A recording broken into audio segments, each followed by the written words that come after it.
नमस्कार, मी सुमित. तुम्ही पाहता LS मराठी. दुपारच्या बातम्यांमध्ये आपलं स्वागत. राज्यातील साखर आयुक्तालयाचं नाव बदलण्यात यावं अशी मागणी शेतकरी संघटनेचे अध्यक्ष रघुनाथदादा पाटील यांनी केली आहे. येत्या 12 डिसेंबरपूर्वी नाव बदलावं, अन्यथा हजारो शेतकऱ्यांसह पुण्यात आंदोलन करण्याचा इशारा रघुनाथ पाटील यांनी दिलाय. कपाशी पिकावर लाल्या रोगाचा प्रादुर्भाव वाढलाय, यामुळे शेतकरी मोठ्या संकटात सापडल्याचं दिसून येत आहे. या रोगाची तीव्रता वाढल्यानं कपाशीची झाडे करपत असून हातातोंडाशी आलेला घास हिरावला जाण्याची भीती शेतकऱ्यांना सतावते. छत्रपती संभाजीनगरच्या टीव्ही सेंटर परिसरात हिट अँड रनची घटना घडली आहे. कारनं रस्त्याच्या कडेला उभ्या असलेल्या 4 मोटरसायकलला जोरदार धडक दिली.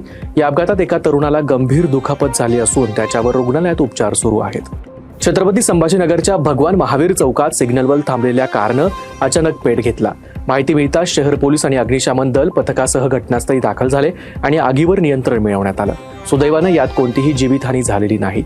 या घटनेमुळे काही काळ वाहतूक ठप्प झाली होती. उत्तर प्रदेशातील खासदार चंद्रशेखर आझाद यांनी सक्षम टाटेच्या कुटुंबियांशी व्हिडिओ कॉलद्वारे संवाद साधलाय. यासोबतच आचल मामिडवार हिच्याशी देखील संवाद साधत धीर दिलाय. तसंच संसदेमध्ये हा प्रश्न मी उपस्थित करणार असल्याचं वचन खासदार चंद्रशेखर आझाद यांनी दिलंय. नांदेडमध्ये विभागस्तरीय युवा महोत्सवाचं उद्घाटन क्रीडा आणि युवक कल्याण मंत्री माणिकराव कोकाटे यांच्या हस्ते झालं. या महोत्सवाकडे नागरिकांनी पाठ फिरवल्याचं दिसून येत आहे. यामुळे ऐनवेळी शहरातील शाळकरी विद्यार्थ्यांना या ठिकाणी बोलवण्यात आलं होतं.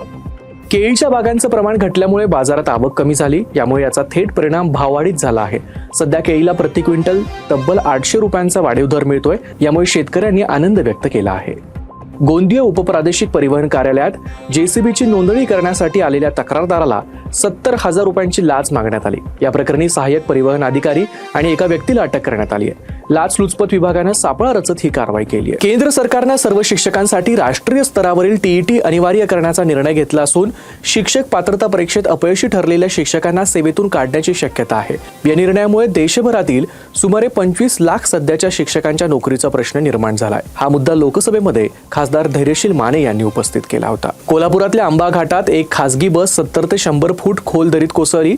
यातील सर्व प्रवासी नेपाळवरून आले होते. रत्नागिरीला आंबा बागेमध्ये काम करण्यासाठी ते जात होते. बसमधील 15 प्रवासी जखमी झाले आहे. सुदैवाने कोणताही मृत्यू यात झालेला नाही. 17 वर्ष वयाच्या मुलाच्या पोटात चाकू खुपसून खून करण्यात आलाय. खून करणारा आरोपी 16 वर्षांचा आहे.